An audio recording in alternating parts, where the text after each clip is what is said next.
गुस्साए राजा ने दासी को 100 कोड़े मारने की सजा दी। जब चंदा ने कुम्हार से मिट्टी के बर्तन तुड़वा दिए, तेली से तेल मिट्टी में उड़लवा दिया, ग्वाले को आदेश दे विवाह के लिए इकट्ठा किया गया, सारा दूध भी जमीन पर बिखरवा दिया और अंत में सारी भोजन सामग्री पर कीट छोड़ दिए। ये सभी कृत्य करवाने के पीछे चंदा यानी राजकुमारी तारा का सिर्फ और सिर्फ यही मकसद था कि कैसे न कैसे करके राजकुमार का विवाह टल जाए। पर जब राजा को चंदा की इन सभी हरकतों का पता चला तो वो आग बबूला हो गया। राजा ने तुरंत उसे पकड़कर लाने का आदेश दिया। कुछ ही पलों में सिपाहियों ने उसे पकड़कर राजा के सम्मुख पेश किया। गुस्साए राजा का मन तो कर रहा था कि वो अभी धक्के मारकर तुरंत उस कलमुही चंदा को अपने राज्य से बाहर कर दे, पर राजा अपने ही वचनों में बंधा हुआ था। उसने चंदा यानी राजकुमारी तारा को ये वचन दिया था कि वो उसे नौकरी से कभी नहीं निकालेगा। तो वचनबद्ध राजा ने अपना गुस्सा शांत करने और चंदा को उसकी सजा देने के लिए सिपाहियों को आदेश दिया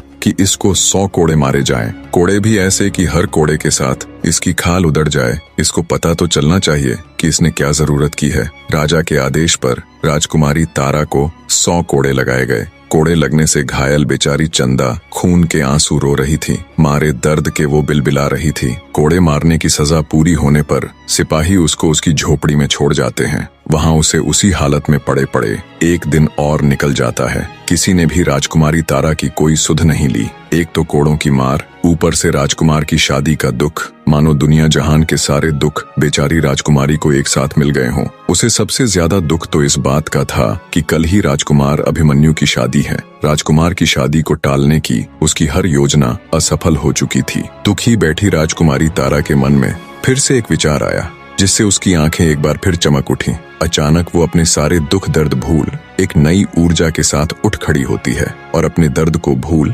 हिम्मत करके राजा की घुड़साल में जाती है और राजा के सबसे तेज भागने वाले घोड़े को ले तेजी के साथ वो उस नगर की ओर चल पड़ती है जहां राजकुमार अभिमन्यु का विवाह होना था। हवा से बातें करते घोड़े की बदौलत राजकुमारी तारा कुछ ही घंटों का सफर तय कर रोजीवास नगर पहुंच जाती है। रोजीवास नगर राजकुमार अभिमन्यु की ससुराल यानी उसकी होने वाली पत्नी का घर था। वहां पहुंचकर अपनी योजना के तहत राजकुमारी तारा घोड़े को बाहर खड़ा कर राजमहल में प्रवेश कर जाती है। बने रहे।